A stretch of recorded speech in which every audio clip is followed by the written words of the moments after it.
ஒரு கிண்ண நிறைய மாவு எடுத்து பெரிய ரவுண்டாவும் இல்லாம சின்ன ரவுண்டாவும் இல்லாம பொதுவா ஒரு ரவுண்ட ஊத்தி 4-5 வெங்காயத்தை போட்டு பொடி பொடி பொடியா நறுக்கி அப்படியே மேலாப்ல பரபர தூவி விட்டு சரிங்க. இன்னைக்கு மார்னிங் பிரேக்ஃபாஸ்ட்டுக்கு வடிவேல் சார் ஸ்டைலில் ஒரு ஊத்தாப்பம். இதுக்கு சைட் டிஷ்ஷாக வந்து இன்னைக்கு தேங்காய் சட்னியும் சாம்பாரும். ஸோ இன்னைக்கு இதுதான் மார்னிங் பிரேக்ஃபாஸ்ட்.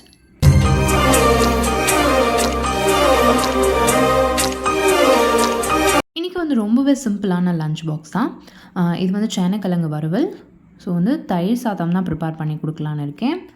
ஸோ அதோட வந்து வெறும் தயிர் இல்லாமல் கேரட் கொஞ்சம் சேர்த்து கொடுக்கலான்றதுனால வெங்காயம், கருவேப்பிலை, பச்சை மிளகாய், இதோட கேரட் இதெல்லாம் சேர்த்து நல்லா வதக்கி சாதத்தை வந்து நல்லா ஸ்மாஷ் பண்ணிவிட்டு தயிர் சேர்த்து சாதம் மிக்ஸ் பண்ணி கொடுத்து விட்டேன். இன்றைக்கி ஸ்நாக்ஸ் பாக்ஸ்க்கு கொய்யாப்பழம் பேக் பண்ணியிருக்கேன். இதோட வந்து கொஞ்சம் ட்ரை கிரேப்ஸும் பேக் பண்ணியிருக்கேன். இன்றைக்கான ரெசிபிஸ் இவ்வளோ தான். நாளைக்கான ரெசிபி நாளைக்கு பார்க்கலாம். பாய்.